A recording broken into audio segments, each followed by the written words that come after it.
Today on Oz, Nascar's Danica Patrick on living life in the fast lane. Racing is tough and it stresses me out. If you're racing in that car and you have to go pee, what do you do? How she speeds past stress to make it to the finish line. Plus, It's a new method of eating that's gaining huge buzz. It's called Pegan. it helped her. I had so much energy. See if it can help you. Coming up next on Oz. Welcome all to the show. Thank you very much. All right, it's a new method of eating that's gaining huge buzz and momentum. It's called Pegan. And people are saying it may be the new Paleo. Followers say it's a 1-2 punch, the best of two worlds for stopping down chronic inflammation and reversing disease. Dr. Mark Hyman, the creator of the Pegan plan, says anyone who tries this will see a change in just 10 days. Welcome back to the show, as always. So you call this the Pegan plan. That sounds like it's an embarrassing issue. But what does It's a Pegan combination of paleo and vegan, which sound completely different and opposite ends of the spectrum from each other, but they actually have more in common with each other than both of them do with the standard American diet. And the foundational principles for each are sort of the same. Whole, real, fresh food, free of processed ingredients, free of added sugars and carbs and additives and chemicals.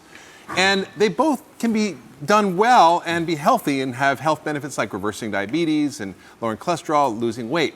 But combining the best of both, you actually get all the health benefits and you get to have not such a hard to do diet and actually has even more benefits. So I understand why vegan approaches work. We talked about them. Paleo makes sense. And there's some benefits and disadvantages to each. So when you put these two together to make Pegan, Right. what specifically are you changing? What makes it better than either one of those alone? Well, you know, doing a paleo diet can be hard to eat like a caveman in the modern world, and being vegan can be kind of alienating, and they're often real restrictive. When you combine the best of both worlds, you get to not do the bad things. For example, if you're a paleo, you could eat like a giant ribeye every day and not any vegetables. And bacon and pork loins. Right. And you can, exactly, pork rinds. Or if you're a vegan, you could be eating potato chips and soda all day, and that's a vegan diet. How many potato chip vegans are there here? Yeah, They exist. Yeah, they become carbarians. They do, right. So when you kind of look at what the healthful principles are both, you combine them, it's less restrictive, has more health benefits, and it, just that you enjoy a wide range of foods that are real whole fresh food. Let's explain why this is so important. I'm going to say what I love the most about your idea is it closes off those loopholes. It does, The challenges sometimes are to have a program that's robust and full and fun, but not going to allow you to do things that really sabotage yourself. So walk me through this issue of inflammation, which is the core of this concept. So we've talked about this before, but inflammation is caused by two things. One is our high sugar processed diet, and It's a that's firing what this gets rid of, right? inferno in you. Exactly, huge inflammation. So it gets rid of all the sugar. It's a very low glycemic diet, and also it gets rid of all the inflammatory foods like processed foods, dairy, gluten, and too much meat, refined oils, all of which drive inflammation in the body. And when you eat this Pegan way, you reduce the inflammation, and you end up actually creating all these health benefits, and you feel better.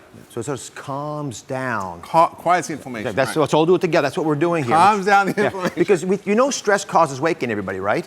But you can have stress inside your body that's not because you're mad at somebody. It can be stress caused by the food. That's right. That's exactly a great point, man, because what we know now is if you eat a lot of sugar, it raises adrenaline in your body. It raises cortisol, even if you're not mentally stressed. So choosing what you eat actually affects your stress response. So I asked Dr. Hyman to make some simple rules for us today so we can understand what Pegan eating really does. He does Pegan eating. So I know he's well-versed in this. So you get the best of both worlds. The first Pegan rule is to use meat as a condiment. Yeah, I actually call it a condiment, right? Instead of condiment. He's a punster, too. We need to downsize our animal consumption. It's good for us and the planet. And we need to upsize our plant consumption, which is why I call it Pegan. It combines both those ideas. So you look at this plate, it's full of vegetables and a little bit of steak on the top, and here it's a little bit of chicken instead of a condiment. Yeah. And it has all the benefits of getting adequate animal protein. And you want to get the good protein, not the feedlot beef and the factory-raised farmed chicken. You want the ones that are sustainably raised with low levels of antibiotics, hormones, and chemicals in them. And you want to eat good quality food when you have it. And so you don't need to eat as much, and you can do it affordably. All right, second big rule has to do with beans. We know beans are healthy, but you actually say no more than half a cup of beans and specific issues of beans that most of us don't know.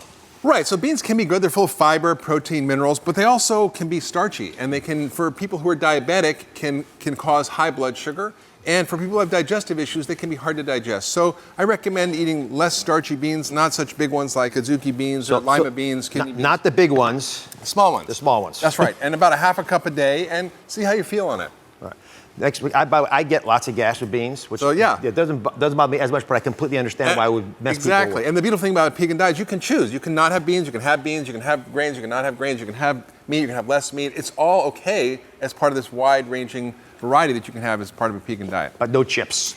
No chips and soda. Speaking of grains, low glycemic grains are allowed, but only half a cup a day. Right. Again, grains can be a helpful food, but if you overdo it on grains, it jacks up your blood sugar and it can create inflammation. So we get rid of gluten grains, which are inflammatory, and we use really powerful specialty grains like black rice, also known as the emperor's rice or forbidden rice. And it's like the blueberries of rice, full of antioxidants, lower glycemic load, lots of minerals, and quinoa also has more protein. It's traditional South American food, and it's also very tasty and yummy. And again, half a cup a day is a great way to incorporate grains in your diet. Let's take a step back here. Now, we've been giving you the amounts here because it doesn't matter. So half a cup. I'm going to quiz you all. What does a half a cup of cooked grains looks like?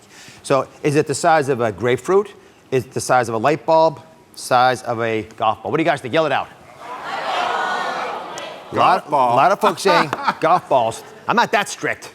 Dr. Hyman, the correct answer? More than that. The actual amount is about a light bulb. And if it depends on your size, too. If you're Shaquille O'Neal, it's about the size of your palm. If you're a 5'2" little lady, it's about the size of your palm. So you can use your own palm as a guide to the amount of food that is a serving, which is a serving of rice, a serving of beans, a serving of meat.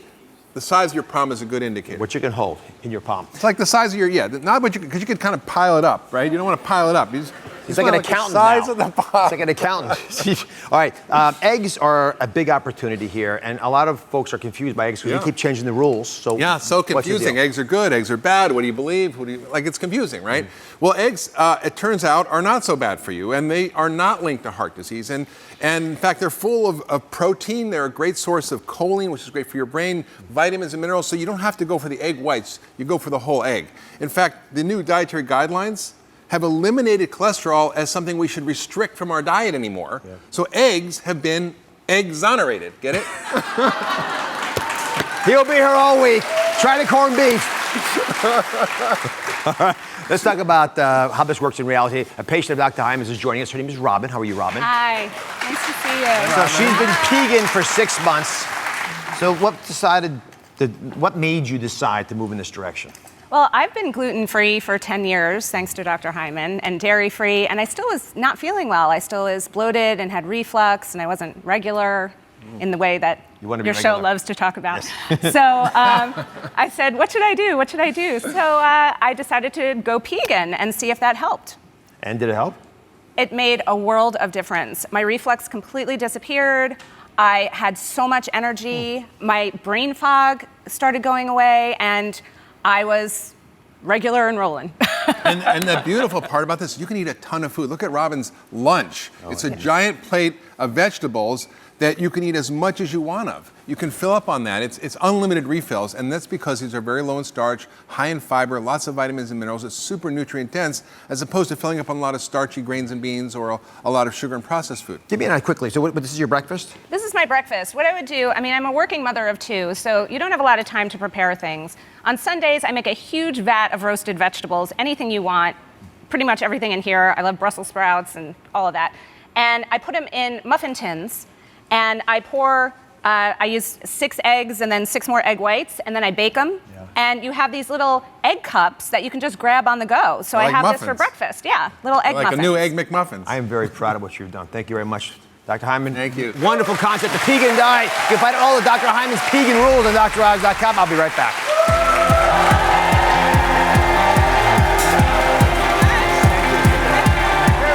Coming up next, she's the most famous woman in a male-dominated sport.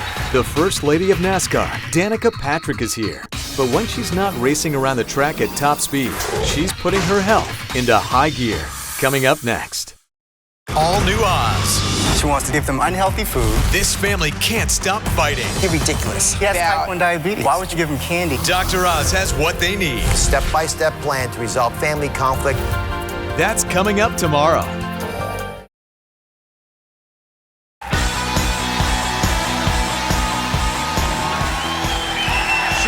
most famous woman in a notoriously male sport. She's known for being fast, edgy, and the picture of good health. Please welcome the First Lady of Nascar, Danica Patrick.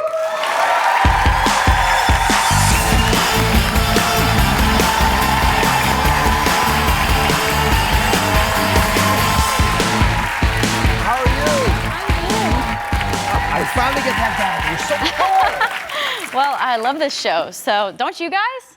I mean, I seriously, I put it on and just feel like I get very educated. And I'm a visual learner, so when you get all the props going, and we're just backstage talking about how many odd props are here, yes, like balloons and hot air balloons and all kinds of weird stuff, but it helps me learn. Well, I love that.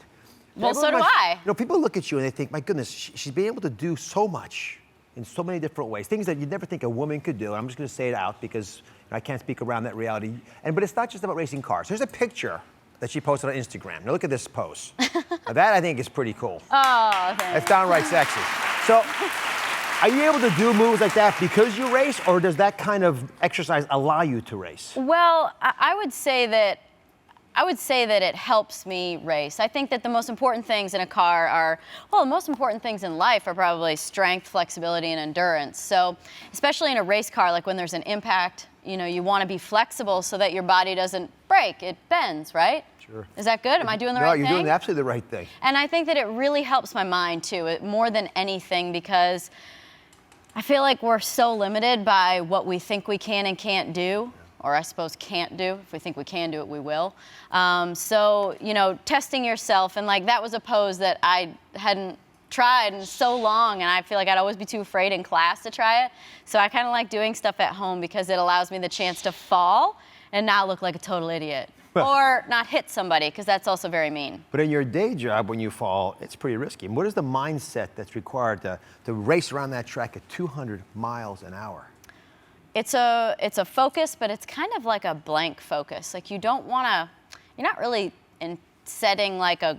you're not really trying to do anything in particular, you're receiving. So you're feeling the car, you're feeling what it needs, you're looking at the traffic, you're looking at the situation ahead of you, behind you, you're trying to manipulate either one of them. So I feel like you're just kind of receiving a lot. So it's kind of like, you know, I guess it's like being in the zone, you know? So it's the emotional part of racing I get completely. It's the physical part that is surprising to a lot of folks. Yeah. I mean, it is really, really a sport. How many calories do you think you burn in a race? Well, they've put heart rate monitors on drivers before, and we basically have like a running pace, a running heart rate. So it's like a marathon every weekend.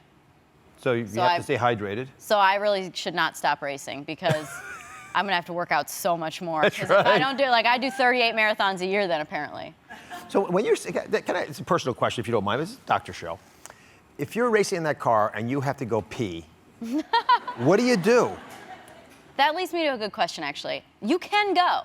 You can? And actually I Are you wired up to go? thought about it before, but I can't because like ever since I was 2, I've been trained to not pee my pants anymore.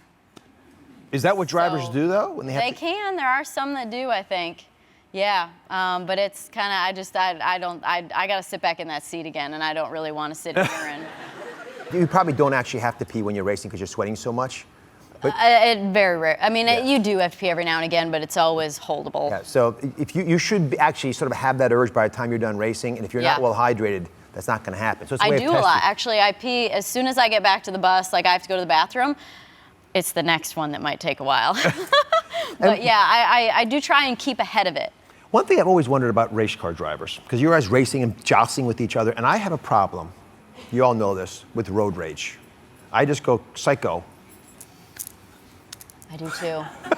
You have road rage? I like an infinite amount of road rage, yeah. My boyfriend, he does the same thing that I do. We're both Cup drivers. And he's like, man, if you could just take that aggression to the racetrack, that would help you so much.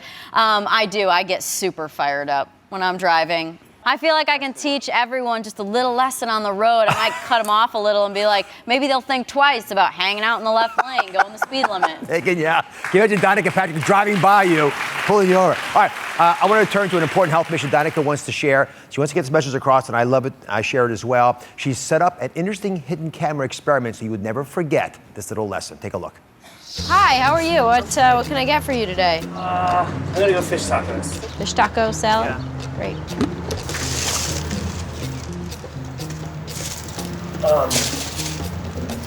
Yes, sir. What, We're showing people what the future looks like if you don't take care of your mouth. You know what my mom always said when I was growing up? All goes to the same place. What? All right. We won't really need forks anymore if we don't have teeth. Don't you love their faces looking back and I forth? mean, if y'all would have smelled what some of that was like when you got onion in some of those foods and you'd pour it out. And then I loved when I asked them, because, you know, we're doing this for hours, you know, so I'm coming up with all the ironic things I can ask them. So I'm like, chunky or smooth? And some people answered chunky. Oh, God. Can you imagine? So dental health's the reason you're doing it. Yeah. Why is it such a passion of yours? Well, I just love it when I have partners that have such great missions. And when I first met the folks at Aspen Dental, I was taken back by the fact that it wasn't a conversation about how they're going to grow their business and how they're going to use me. It was like, how are we going to help people? Yeah. And they just have an incredible mission, and I'm happy to be the platform for it and the voice for it. And they created the Mouthmobile, which is a dentist office on wheels that goes all over the country. They gave over $1 million in free oral care last year. Good for them. Yeah. Good for them. It's going again this year. And you know, they just have, it's just an incredible mission. You know, over 150 million people didn't go to the dentist last year, which is just a bad statistic. And there's another one too. It's kind of car oriented. 1 in 5 people would rather fix their car than pain in their mouth. Oh my goodness. Right? Like, that's sad. And the thing is too, is that I mean, like, I've had a wisdom tooth come through, and it's not like I didn't proactively get it taken out. So all of a sudden now it's like an emergency. Yeah. And there's really, I feel like things with your mouth tend to just be an emergency when they go wrong. So stay ahead of it. It not only causes pain, but it's money too. Yep. So it's a you know, huge it's issue. just, and it's overall health. When we do free clinics, that's one of the biggest untapped needs of a lot of folks. So I thought we'd end with a little competitive endeavor. Okay. You ready for this? We're going to harvest our road rage. I Come get a over little here. nervous because I like to win. So. Well, we're going to find out. I want to challenge you to a race. Oh. Now, come on over here. Now, you're good with cars. I'm good at running. So we're going to combine them. Oh, I'm good at running too. Are you good running? Yeah. Oh, this is going to be good then. So here's a little scooter for you. There's a razor. Oh. There's Oh. yours. Now, there's yours. Are we, am I going to drive this thing? You're going to drive yours. Oh, you can't take your shoes off. I mean, they're comfortable, but they're not that comfortable. All right. Hold that. Hold this then. Oh, okay. What, you're going to take your shoes off too? I'm much faster barefooted. All right. Good, because I think your socks have less grip. All right. Are you ready? You're going to go. You're going to follow this white line around. There's a finish line over there. Follow the yellow brick road? Follow the yellow brick. Ready, go. Oh, my God. Oh, she's behind. Oh, I love winning. Oh, I love winning. Oh, she's playing it to the right. Oh.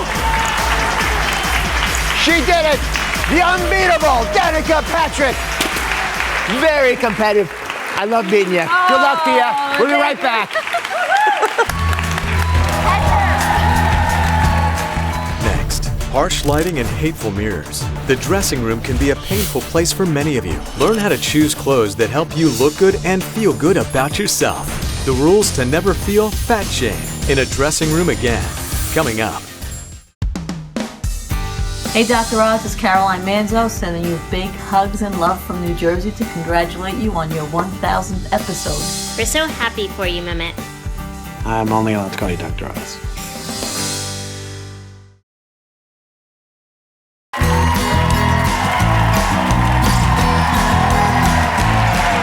Today we are taking on fat shaming, and sometimes fat shame doesn't come from the outside, it comes from ourselves. Now, I'm shocked to find this out. Men have no idea, but the dressing room is a painful place for a lot of you ladies. Is that right? Yes. Not a good place to be. So I asked Denise Caldwell, fashion and beauty expert known as the Curvinista, to be here. Thank you. So I brought you your own little dressing room. Why is this such a hot spot for shame for so many women? Oh my gosh, you know what? First, let's start with the lights. And then you want to pick things that may have looked great on the mannequins, but they don't look great on you. So then you start to put pressure on yourselves. Yeah. And then you get this, can I help? Okay, you ready? Yeah. Exactly. So Denise has 3 rules to find clothes that celebrate your curves so you'll never feel fat shame in the dressing room again. So let's get to the rules. The first one deals with someone who feels ashamed over the way certain shirts fit them. So Andrea is joining us from the audience. She acknowledges having this problem. How are you, Andrea? Thank you for being here, and thanks for talking about this. Hey. So before the curvinista helps you, describe the scenario. What's bothering you about the way you have to put shirts on? Well, my issue is that I'm a curvy girl, but I have a smaller waist, and then I got Olga and Helga here, and they always like to, yeah, that's their name, and they always like to poke out when I'm trying to find like a professional shirt, as you can kind of see. It's the best I can do today. So it's very frustrating, and I just want to look nice, and it's very hard to find a well-fitting shirt. Denise, take it away. What is the rule? Absolutely. First rule is make sure you have a great bra on. You know, if you have a great bra on, the girls are going to sit right. And then I know the ladies aren't going to want to hear this. Go a size up on your shirt. Cut the tag out, ladies. Okay, nobody has to know. It'll be our little secret. Main thing is when you look in that mirror, you want to have the great reflection looking back at you and saying, you know what, this looks great on me. And the key is to probably go up a size so everything looks smooth. Oh, so you can get these rules for confidence in the dressing room to become a real one for you. So I want Denise, if you don't mind, come over here with me. Yes. And you head in there. You got a whole dressing room for you, lots of different outfits to try on. Here's your challenge. I want you to try on different blouses, find something that works for you. I'm gonna come back and check on you in a second. Okay, great. Okay, I'll close that up. All right.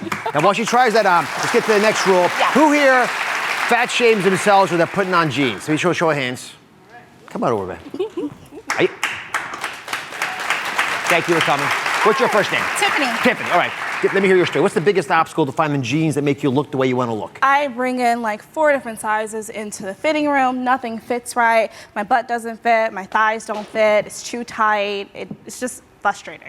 Can never find anything. You got a little rule here? That's a common factor. The key thing is you want jeans that stretch. You know, you want them to have a great color pattern as well. And we have some good options over here too to show you. We'll try these out. I'll scurry over here. Get every jean possible, and I must say they all look pretty good from the outside in. Absolutely. How do you know which one's the right one to try? Okay, so this is a good one right here, Tiffany. Basically, you have a dark denim on, right? Yep. But what you want to do is get a jean that's going to have a contour effect.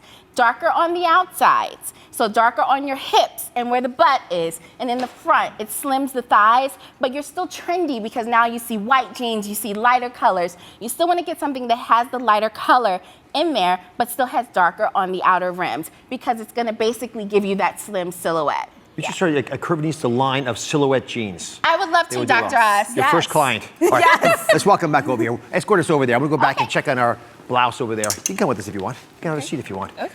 So here's the thing. When you're in that dressing room, trying to put on the right blouse, you always feel some time pressure. So I'm not going to rush, but Andrea, if you're ready, are you ready? I'm all set. Show it to us. Let's see. Oh. Oh my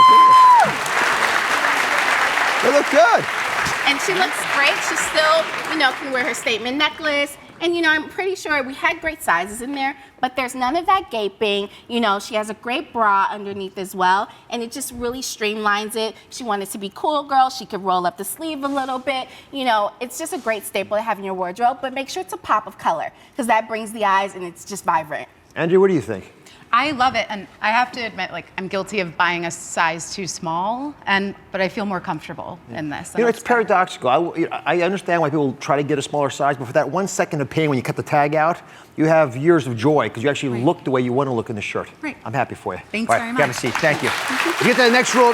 Because every outfit has a curvy translation. So if you don't mind, I don't know what a curvy translation is. If you can explain it to me and everybody else. Absolutely. And I know you've worked with one of our audience members on this. Yes. So basically, a curvy translation, or just for any woman, you see your favorite celebrities, you know, you follow the blogs, you see, you know, a lot of different things for Fashion Week, and you say, I love florals, but I don't want to wear it head to toe. I love stripes, but I can't wear it head to toe. You pick one key thing from that, and you take that as inspiration, and that's the curvy translation of your favorite outfit or rocking the trends. So let's do the experiment. Before the show, Denise worked with Lauren. She's a self-proclaimed curvy woman. She wanted to find out a curvy translation of this outfit, which also Jennifer Lopez wore on American Idol. See little cutouts there and all. So can I bring Lauren now? She ready? Yes. All right, Lauren, please join us. Oh, it looks good. It looks good. So walk us through this. Tell us about the curvy translation here. Okay, so basically, I took Lauren to Kohl's. And we started at the intimate section. We got her some great shapewear so that her hips would be slenderized and she could accentuate her favorite parts. Her boobs are amazing. Let's just say she's blessed with the bosom. That's right, blessed with the bosom. She can wear that to work. This, obviously, she's going out to cocktails or to get a man, that type of thing. We just wanted to celebrate her sexiness, make her look amazing. And, you know, what better way to start with inspiration from Jennifer Lopez? Come on over here, Lauren. Yay! So how do you feel in that outfit? The hug tells a story. Oh my gosh, I feel sexy. Like, I didn't know, I wasn't dressing to be sexy at this size. And because of your help, I mean, I would never have picked this out. The dressing room was not a scary place anymore. I feel sexy. So where are you going with that outfit now? You heading out? Oh yeah. Whoever wants to take me out for a drink, America. Candidates? Male candidates for drinks. We've got a couple, we got a lot of folks. Oh, it's right there. We set it up already. This stuff really works. Dr. Ash, you're not only a doctor, you're a doctor of love, Oh my goodness. All right. Listen, we got 5 more bonus Curvinista tips from Denise. You go to DrOz.com, check them out, and we'll be right back. Go get them, go get them. The No Excuse Workout Series has pain-free moves that anyone can master. It's fitness made easy. Get fit for free on DrOz.com today.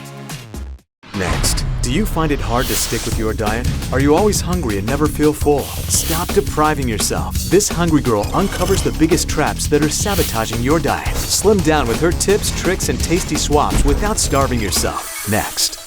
All new Oz. She wants to give them unhealthy food. This family can't stop fighting. You're ridiculous. He has type 1 diabetes. Why would you give him candy? Dr. Oz has what they need. Step-by-step plan to resolve family conflict. That's coming up tomorrow.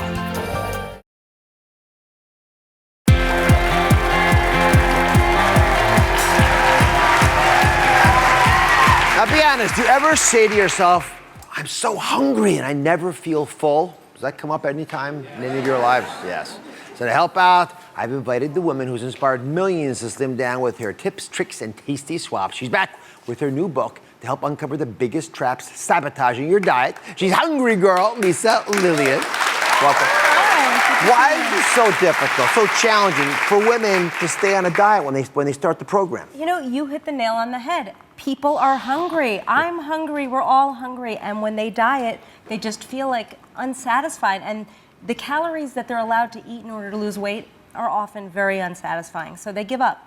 So you've got all kinds of tricks coming over here. The first trap that's sabotaging your diet, this happens a lot, is that you feel deprived. Like jaws of death. Blast your deprivation. Okay, we've got to do it. So how do you actually get past the deprivation we feel? What's a no deprived diet? Well, the truth is, if women feel deprived, they're going to give up. So if you restrict, then they're just going to throw in the towel. So what I like to do is let them eat the foods they really crave and the foods they want to eat, but do it in a way that lets them still, you know, lose weight and fit into their pants. So give me a couple examples of deprived-free foods. Okay, right here I have cheeseburger tostadas, which, look at that. That's a big serving over here. Huge. Yes, and it tastes exactly like you're eating a big, gooey cheeseburger, but instead of having a big, puffy, carby bun, some light corn tortillas with extra lean ground beef and some reduced fat cheese, but you get the pickles and the onions and the tomatoes and the mustard and the ketchup, and you feel like you're eating a big, giant, fatty burger. It does, with all the accoutrements, the condiments. And you got a brownie? Yes, that's a brownie. Brownies are fattening. Well, typically they are, but not this one. This one only has 94 calories, and that's, yes, you can clap for the 94-calorie brownie. This is made with canned pumpkin. Canned pure pumpkin is great. You don't need the eggs, the oil, the butter, none of that. Canned pumpkin is a magical ingredient, and it gives you fiber, too. I should just taste this. You should. Shouldn't he? We should have the audience taste this. Come on over here. We'll give the audience a couple. Here's some napkins to lead the way. Who wants to taste brownies? Go. Look at them jump up. Here, we'll do the front row here so I don't fall. I'll get mobbed as we go up there. Take some bites here, and we want some honest impressions of what you guys think. Here, go ahead and here, pass that around up there. You're so polite up there. Okay, what do you guys think? What do you think? Delicious. The one word, delicious? Yeah. You look very discriminating. Very good. Give it a grade. What do you think? Great. Very good. Very good? Your mouth's full. You're really good. Good, right? All right. Yes. Listen, I gotta say, I love the taste of these. I got to have one for lunch today, but more importantly, these tostadas, they have 350 calories, that's what you described before, and the brownies, 94 calories. I love that. Enjoy. All right, next, portion size, the next big trap that we run into. What's your secret for portion control? Well, I am all about food swapping. So you have to find the ways to hit those buttons, get those cravings, and keep the calorie counts down. So it's about finding good ingredients to use to swap. So are you ready to help me make some French toast? This is not just any, this is called a stuffed and smothered berry French toast. Yes, it is stuffed and it's smothered. So first, great swap ingredient. I can help This is with light these. bread. Come on. And this is just egg whites. So you don't have the yolk, which saves you some fat. And flip that over. You cook that for a couple minutes. In the pan is some light buttery spread. Light buttery spread, which gives you some buttery flavor. We can throw that on the plate. We're going to build it now. Okay, here we have some light ricotta cheese. You want to do the stuffing? Yes, I like this. Light ricotta cheese with some sweetener. Throw it all in. So That's smother the it? thing. This is a huge Oh, my portion. goodness. Stuff it. Then we're going to smother it. So there's some sweetener and cinnamon in that. I'm going to cover that for you. Stuffing and smothering. Yes, both. This is almost suffocatingly in the mouth. Okay. And so instead of gooey, sugary syrup, we have fresh berries. And this is a blueberry, good job, blueberry compote there's a full cup of berries in this recipe. So again, look at the serving size. And it's less than 350 calories for all that food. You know, I guess I like the fact that its calorie count is so low, 333, but even better for me, it has 20 grams of protein, which means you can actually lose weight. This will help you avoid some of those issues that we have with long-term diets. Okay, the last trap, this is a big one, is no flexibility. Boom, that trap closes on no flexibility. Esther's here. Hi. So I understand you've been eating a fairly consistent meal every day. What's a typical day for you? You know, when I'm on a diet, I eat the same thing all the time. It's roasted chicken or grilled chicken, vegetables or salad. Not much change. It's really boring. And I live in the South. So temptation is everywhere. Fried, smothered, covered, wrapped in bacon. That's what we look for. Wrapped in bacon? I hear you. Oh my gosh, wrapped in bacon and then deep fried. So Lisa, what's the key? How do you avoid getting bored? Well, the thing is, I do love chicken, but there are so many ways you can prepare it. It's like, I love to be a mad scientist in the kitchen, so I have chicken 3 ways here. This is a mac and chicken and cheese. Now look at the portion size of that. That's huge. It's huge, and you have your chicken, but it's bulked up because there's not only whole wheat pasta, but it's bulked up with cauliflower. So look at the portion size with that, and you'd never know it's in there. Well, and in the South, mac and cheese is considered a vegetable. Oh, it is? Yeah, so. It is. Like Well, gravy's a beverage in the South. This actually has a vegetable, and you get a huge serving. Again, less than 350 calories for that. And then I also love potatoes, but you think, potatoes are carby, and if you're watching your weight, you can't really eat potatoes. This is a chicken marinara stuffed potato where I only use half the potato, so I scoop a little bit out, and then you put your chicken marinara in there, and you have a big, hearty, satisfying comfort food dish. And over there's a barbecue chicken bowl. Ooh. And so there's no carbs there again. It's more like a big, giant, satisfying salad, but you have the barbecue sauce and the corn, a lot of the veggies, and nice big chunks of chicken. So you'd never even know it's the same thing. Well, I have to try this mac and cheese. Dig in. I know, I saw you eyeing that. It's my husband's favorite. I mean, every time we go, they say 2 vegetables. He says mac and cheese. You know, and he doesn't understand why his pants don't fit. Exactly He's trying to figure out, The dry cleaner shrinking the laundry. You see, all these chicken recipes, they have less than 350 calories. This, my friends, is how you get on a program and stay on it. We put the recipes on Dr. Oz. Isn't it great? Oh my God. DrOz.com has them all. Lisa's new book is called, are you ready? It's called The Hungry Girl Diet Cookbook. It's everything we've ever promised anybody, and everyone in the studio audience is going home with it today. We'll be right back.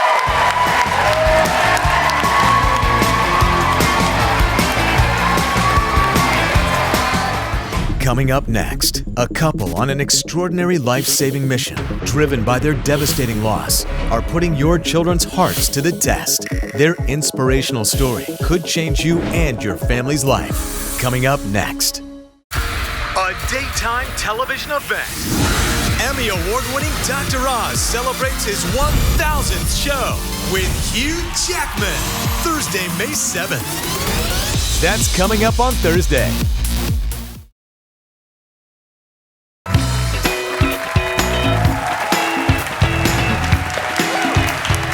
Doctors are not the only ones who save lives, and this next story proves it. Take a look at how a devastating tragedy launched one couple on an extraordinary life-saving mission. October 21st, 2004, Simon Sudman bounced into the world, weighing nearly 7 pounds. Beautiful little boy. We were just so blessed. A happy, chubby-cheeked baby, Simon smiled for the first time at 7 weeks. A giant smile. He also developed a really hearty laugh. But 47 days later, everything changed. I put Simon down for a nap, and he simply didn't wake up. It's just something that you can't fathom. No parent is ever prepared for something like that. Devastated, Simon's parents searched for answers.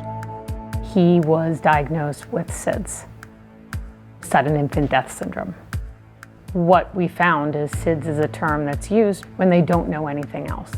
Our pediatricians were a little wiser and told us that we should get our hearts checked because babies just don't die. They did, and learned Phyllis had a congenital heart defect, a defect that Simon apparently inherited. Undetected and untreated, it proved fatal. Simon was one of thousands of kids to die of sudden cardiac arrest each year. Some were babies, others were high school athletes. The bottom line that everyone needs to know is sudden cardiac arrest isn't just an adult thing, that it happens to kids. So Phyllis and Darren decided to take action, starting Simon's Fund in their son's honor to provide children with free heart screenings, sponsor medical research, and raise awareness for sudden cardiac arrest. These are all conditions that are detectable and treatable, which is why what we're doing seems so obvious and so important. I don't want another family to go through what we've been through. If I would have known, Simon would be here. That's a hard thing because Simon saved my life, and it should have been the reverse. So Darren and Phyllis were determined to make a difference and make it easier for kids to get their hearts checked. They're joining us today, Darren and Phyllis Sudman. I know it's hard to watch that. Absolutely. In the middle of all that grief, where do you find the clarity, the strength to be able to look for solutions? I think, losing Simon was devastating, but we really, we wanted to find a way to keep his memory alive. And we also had this information, and we wanted to get the message out there so that no other family has to go through what we've been through, and that these heart conditions are preventable and detectable. I'm struck by your point that you should have been saving his life. Instead, he saved your life because you had the same condition. Yep. Just never knew it. Darren, you say that we actually take our hearts for granted in America. I've really learned that. We, over the course of the last 10 years, we've learned that heart conditions are one of the most prevalent birth defects and responsible for a lot of kids dying. So I created a little graphic that might help the audience understand the magnitude of what you guys have been able to achieve through all this grief, and I applaud you for that. So since 2005, Simon's Fund has checked over 10,000 children's hearts. Look at that. Now, of those kids checked, nearly 100 of them who were screened, a heart condition was detected that could have ended their lives. All those reds are kids who had their lives potentially saved. And it all started from the very first child saved by the screening. Her name is Melissa Fair. And Melissa's heart condition was detected when she was only 10 years old. That was 7 years ago. Today, she's healthy and more active than ever. In fact, I want you to see that for your own, because I brought her here today. Melissa, come join us.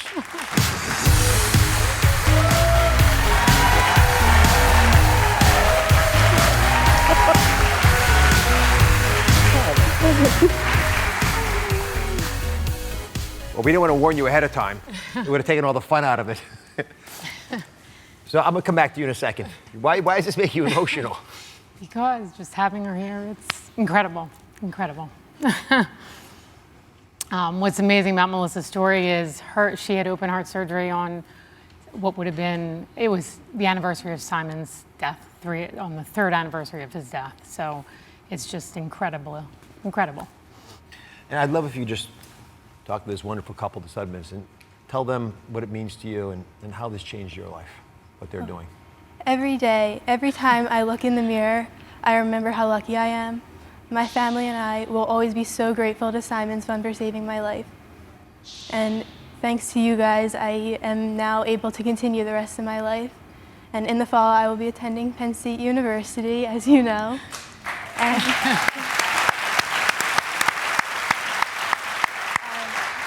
I hope to continue the work that you guys started by setting up heart screenings there and in that community.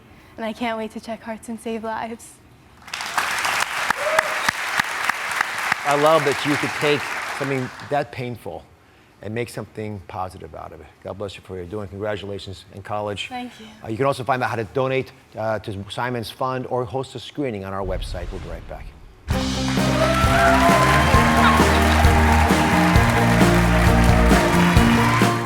All new Oz. He says his mother-in-law has turned into a monster-in-law, ruining his family's health. She wants to change the rules, give them unhealthy food.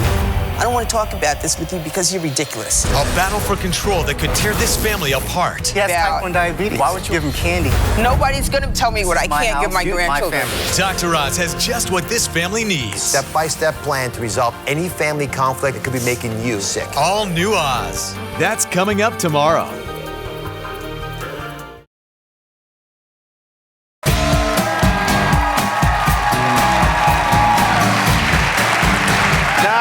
You've all heard the term beer goggles, is that right? You've all heard beer goggles?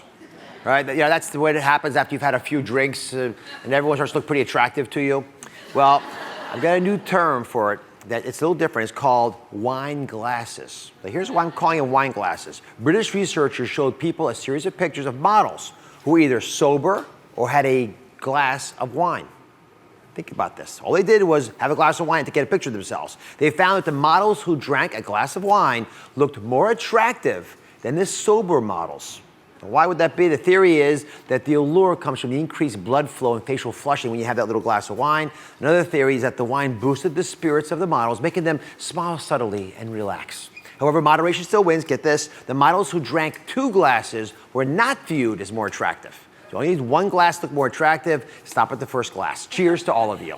Now it's time for In Case You Missed It. First, another friend of mine, Dr. Mark Hyman, joined us. He gave us his insights into the way he eats himself. He calls himself a Pegan. Pegan. It's a combination of paleo and vegan lifestyles to get the best of both worlds for shutting down chronic inflammation. You get the best of both, but you don't have those loopholes where you can make mistakes. So you can eat meat, for example, and you don't have to be cheating on your diet. But there's some important tips to take along with the idea. First of all, you have to use meat as a condiment.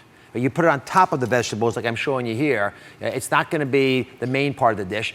Think of it like ketchup on a burger. It's a condiment. Put a tiny bit on there. The next Pegan rule was that you can't have more than a half a cup of beans a day. Beans are a fantastic source of fiber and protein. I love them. If you're a diabetic or have blood sugar issues, these beans can sometimes spike your blood sugar, but a moderate amount, again, is not bad. But if you have a choice, have the smaller beans, he says, not the big starchy ones like kidney or lima beans. Your body will tolerate it better. And finally, please be careful of dubious people online that make it seem like I'm endorsing their products, because I don't. To see a full list of our trusted sponsors and partners, you can go to DrOz.com, and I'll see you next time.